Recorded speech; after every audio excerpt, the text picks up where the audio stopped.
pyramids at Giza, the main one built by a pharaoh called Cheops.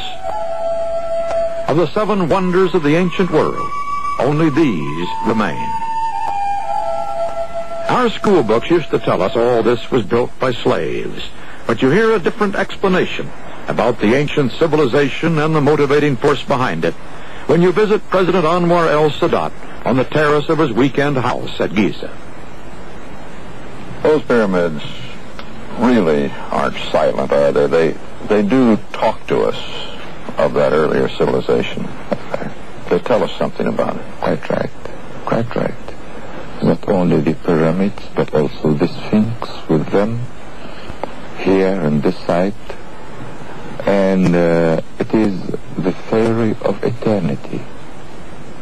My people worshipped the pharaoh, the king, as a god. They believed in eternity. So they wanted to make a monument for every god of them.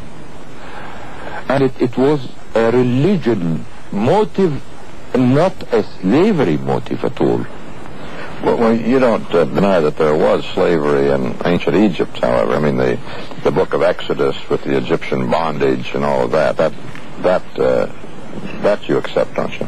I don't accept. You don't? I don't accept. If the people were driven to do this, they couldn't have accomplished such an art like this. My people here, for sure, were very prosperous, or they wouldn't have built such a civilization like this. And take the example. If you are not prosperous in the United States, you would have never built in 200 years the most powerful, the most advanced country in the whole world. Why Egypt? Why did this become the cradle of civilization? Well, I think it is the Nile that has created all this. The river Nile, the Greek historian Herodotus wrote, Egypt is the gift of the Nile. Much of the ancient civilization can be explained by this unique resource. Everywhere else in the world, floods are unpredictable. But here on the Nile, the floods were regular, and though sometimes damaging, they also were a blessing. Late each August, they came surging up from the heart of Africa through the 1,000-mile length of the Nile Valley. For the next 3 months, only hills and temples stood above water. By November, the waters would recede, leaving the fields covered with new layers of rich silt for planting.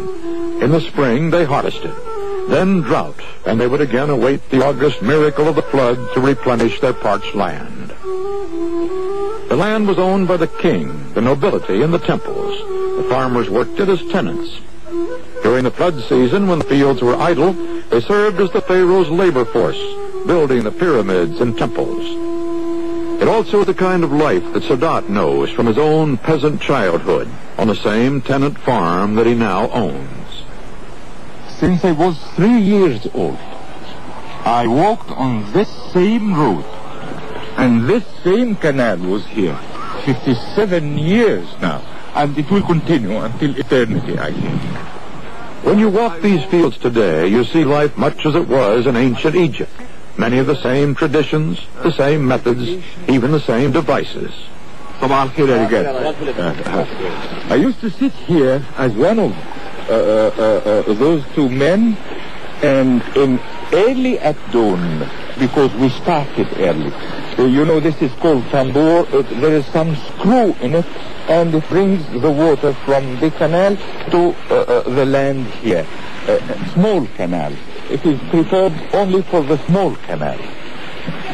How many hours would you sit there on that screw? Every shift is 2 hours. And we use not only to irrigate our land, but the work here since the start is collective. We don't have tambour for every farmer here. We have 6 or 7 only in the village. So we make a timetable, and then we start irrigating collectively all our land. So really it was the fertility of the Nile, the need to utilize the Nile by irrigation that created this first form of government in the world here in Egypt. Exactly. It is exactly like Herodot said. Egypt is the gift of the Nile. Even with those ancient irrigation methods, the Nile produced a bounty. Grain and flax and papyrus, the paper of the ancient world.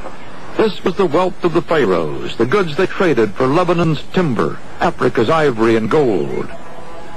The Egyptians divided the Nile's annual cycle, flood, harvest, drought, into 12 months, establishing the first calendar. So the Nile gave man his sense of time. Much more than this, the Nile has given my people also the sense of eternity, that the human is immortal, that there is a second life. And as I told you, when Nile gave the country prosperity, must have given them this fine touch of art to build for the second life, because they consider that the body may perish, but the soul will continue to live.